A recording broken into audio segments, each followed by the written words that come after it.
Hello বন্ধুরা, আমি আজ তোমাদের সঙ্গে একটু অন্যরকম একটা ভিডিও শেয়ার করতে চলেছি। তো আশা করি ভিডিওটা স্কিপ না করে দেখো, কারণ এমন ভিডিও সবসময় দেখার সুযোগ হয় না। এবং আমি যে করতে পারবো, মানে দেখাতে পারবো তোমাদের, ভিডিওটা নিজেও দেখতে পারবো আমি ভাবিনি। তো যাই হোক, হয়তো ভগবান চেয়েছিলেন তাই পেরেছি। তো মাঝিগ্রাম গৌরীশাইল ওখান থেকে একটু ভিতরে গিয়ে একটা জায়গাতে মাটি কাটা হচ্ছিল তিনটে। জায়গাটার নাম গরিবপুর শ্মশান, কি মাঝিগ্রাম শ্মশান হবে আমি এটা সঠিক জানি না। তো যাই হোক, গরিবপুর মাঝিগ্রাম তার মাঝামাঝি একটা মানে মাঠের মধ্যে বিল। তো সেখানে এই ঘটনাটা ঘটেছে। তো দেখো, তিনটে জেসিপি দিয়ে মাটি কাটা কাজ চলছিল। তো এখানে হঠাৎই তিনটে জেসিপি মাটির নিচে পুরোটাই বসে যায়। কোনোভাবেই ওটা তোলা সম্ভব হয়নি 3-4 দিন ধরে। তো তারপর শোনা গেল বা বোঝা গেল, যেহেতু ওখানে একটা শ্মশানকালী মন্দির আছে, তো মন্দিরের ওখানেই মানে যারা আর কি জেসিপিতে কাজ করছিল তারা মাছ মাংস রান্না করে খাচ্ছিল, কিন্তু ভগবানের কাছ থেকে বা মায়ের কাছ থেকে কোনো রকম পারমিশন বা কোনো রকমই করেনি, যার কারণেই হয়তো এরকম কিছু আওয়াজ তারা পেয়েছিল, যার কারণেই তিনটে জেসিপিকে পুরোপুরি মাটির নিচে ডুবিয়ে দিয়েছিল। কিছুতেই চেষ্টা করে পারিনি। তারপর মানে কয়েকদিন চেষ্টা করার পর বিফল হলো।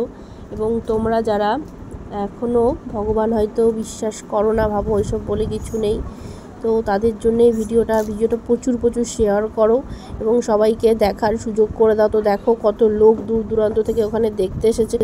তো এরকম ঘটনা আমি কখনোই নিজের চোখে দেখিনি, তো বিশ্বাস করতে পারছিলাম না। তো এটা আমার বাড়ি থেকে বেশ কাছেই, তো ওই জন্য চলে আসলাম নিজের চোখে দেখবো এবং আমার বন্ধুদের সঙ্গে শেয়ার করব।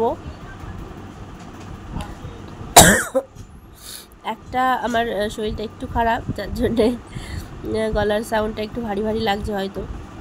তো দেখো, একটা অলরেডি, তো আমি যখন গেছিলাম একটা তুলেছে। দেখো, এটা হচ্ছে দ্বিতীয় নম্বরটা। আমি যখন গেছিলাম তখন ওটাই তোলার কাজ চলছিল, তো বেরিয়ে গেছে। তারপর ডাঙায় টেনে তোলা হচ্ছিল। তো এটা সম্ভব হয়েছে এই কারণেই তোলা, যে ওখানে মা ছিল, মানে শ্মশানকালী মা যে ছিলেন, তার কাছে অনেক আকুতি মিনতি করে, প্রার্থনা করে, পুজো আশ্রা দিয়ে তারপরেই এটা তোলা সম্ভব হয়েছে। তার আগে কিন্তু বহু চেষ্টার পরেও এটা তোলা সম্ভব হয়নি। এবং এখনও আরও একটা রেসিপি কিন্তু মাটির মানে ভিতরে চলে গেছে। তো যাই হোক, তো তোমরাও দেখো আর শেয়ার করে, লাইক কমেন্ট করে অন্য বন্ধুদের দেখার একটু সুযোগ করে দাও। তো দেখো, এটার কাজ তোলা প্রায় হয়ে গেছে, এখনও কিন্তু প্রায় সন্ধ্যা হয়ে গেছে, এখনও একটা বাকি আছে। তো যাই হোক, এমন ঘটনা আমি কখনোই নিজের চোখে দেখিনি, এই প্রথমবার আমি দেখলাম এবং সবার দেখার সুযোগ করে দিলাম। তো দেখো,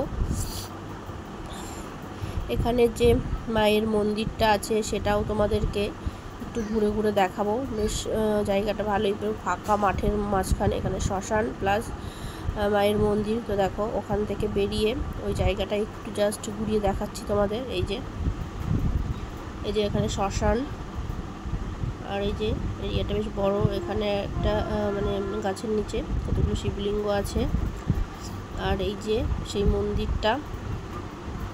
যাই হোক, ভগবানের ইচ্ছাই কি না হতে পারে, তোমরা জাস্ট চাক্ষুষ দেখে নাও। এই যে এখানকার মা,